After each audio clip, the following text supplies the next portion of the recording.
Well, I'm starting to work on the horizontal dividers. So I've marked them out, again using templates to be consistent. So here's the lines that are represented where the 3/16 of an inch grooves belong. These are, of course, the vertical dividers. So we need horizontal 3/16 inch dados or grooves, which are 1/8 of an inch deep. So to accommodate that consistently, what I did is I made a rule here, which is the exact width that I need to run this router into the slot. So I put the rule on the line, and then I clamp a straight edge to the back of the rule. Take the rule off, and we're ready to go. So it'll cut a groove just on the inside of this line, and of course it's a stopped dado, so there's a stop mark up there, which we got to watch for. But this is clamped on here, the board is clamped to the solid, and then we have to turn it this way, unfortunately, and then cut the dado down to that stop mark.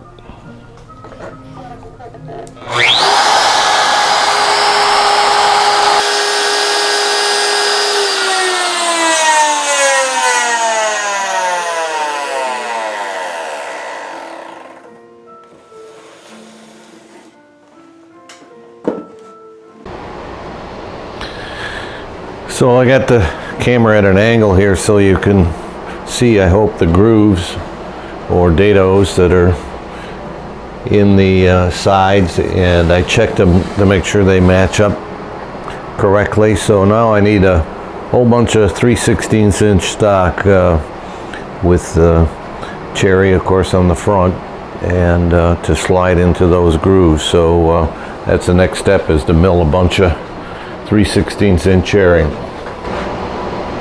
So I'm starting to work on the horizontal dividers here, and I glued up a bunch of cherry that was about 1/4 of an inch thick when I started. That's when I glued it up, and then of course I used the planer and wide belt sander to get it down to the 3/16 that we need. And so they slide in from the back like so, and they fit pretty good. No slop in them. Now I've yet to put on the cutoffs here. There's 3/8 of an inch here that allow it to come forward, yet to be even with this edge down here. But remember the pattern that I made earlier that matches the inside of this particular curve, and that's this. I cut it off to be the same size that we want for the horizontal dividers here. So that fits right on here. So not only do we have to cut out the notch on the side, I've got to cut out this pattern here and then put a bead on it. It has to be rounded over.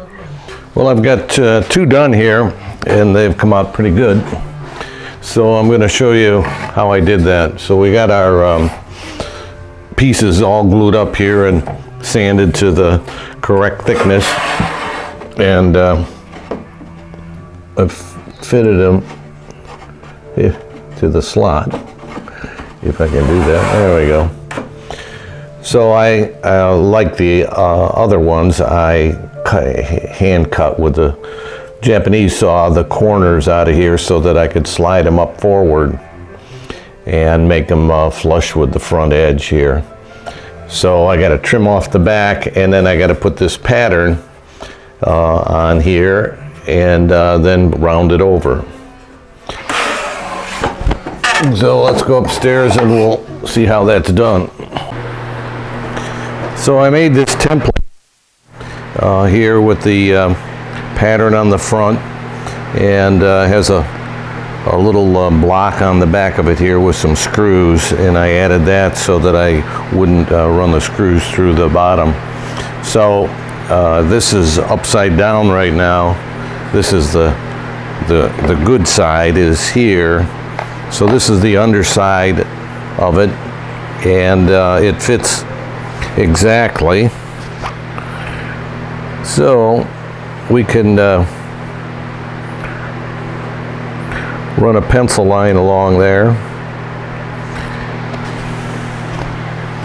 And so that's the pattern there. So I'm going to cut it out on the bandsaw just to get it close to the line.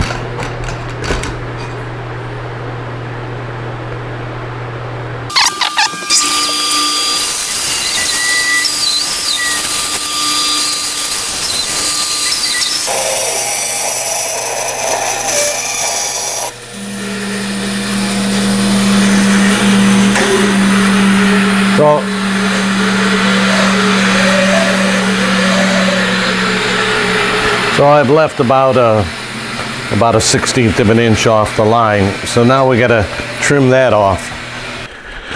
So now I've attached the board here with a couple screws to the underside of the panel, and of course it's just roughed out as you saw me do that on the bandsaw. So then I've got a flush trim bit in this router, and this is just an added board down here on the bottom to keep it flat. And so now we're going to trim it.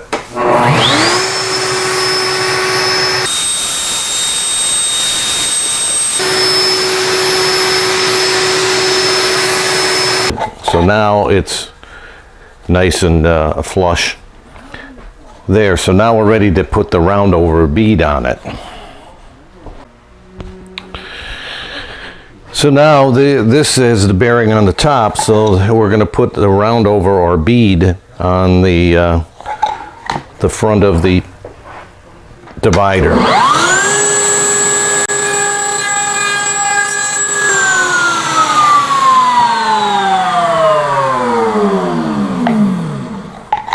And there you have it. So now I'm just unscrew it here and make small holes in the bottom, but they're way in the back, nobody will notice. Well, right now I'm working on the grooves or dados for the upper vertical dividers, and this is the one that creates the pigeonholes that are on top of the drawers. So what I did was put a line on here equal to 3/16 of an inch by running a guide while these were mounted in their slots, so that I had them in the center. I've stopped it at a 1/2 inch.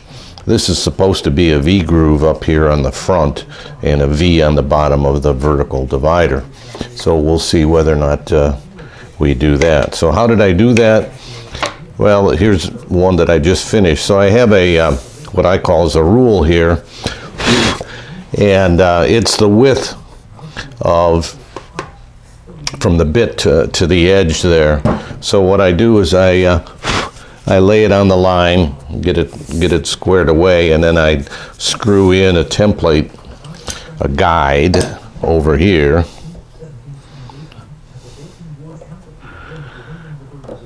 And then remove the rule. And then with the router bit,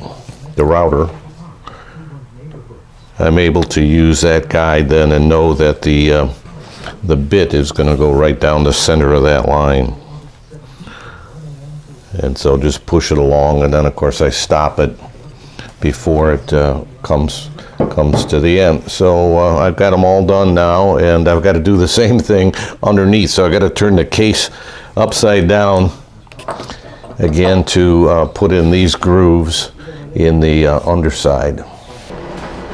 So I'm starting to work on these vertical dividers here, and as I said before, I put a dado or groove into the top of these horizontal dividers, and then there's a matching groove or dado up here so that the panel can slide in. So then I made up some stock 3/16 thick again, like I had before.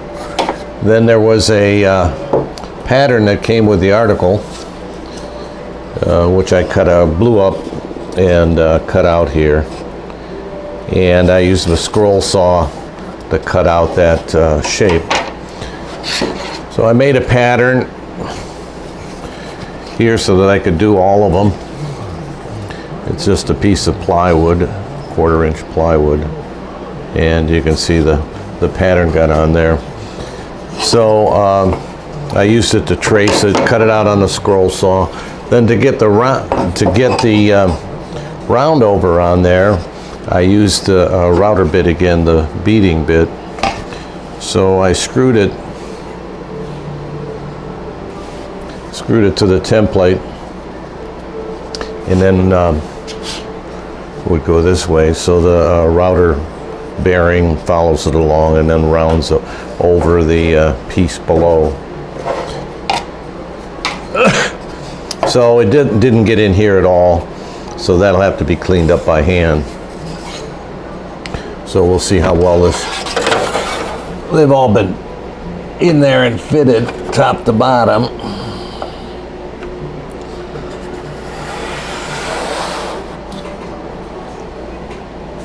And there you have it. So we got 3 more to go, and this has to be cleaned up here. Well, as you can see, I've got all the vertical dividers in now up here, so that's done. And now I've started to work on the balances. So here's a pattern for the balance. And again, I used a scroll saw to cut it out, and the article had a photograph of what it looked like.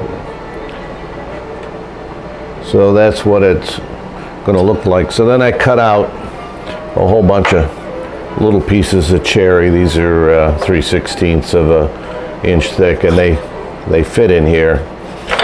And then I'm going to gang cut them. I'll tape these together and then trace the pattern on it, cut them out, and then clean them all up together, and then run them across a flush trim bit to end up with the pattern and smoothed out. But of course it won't get right in here. That'll have to be carved out with a chisel.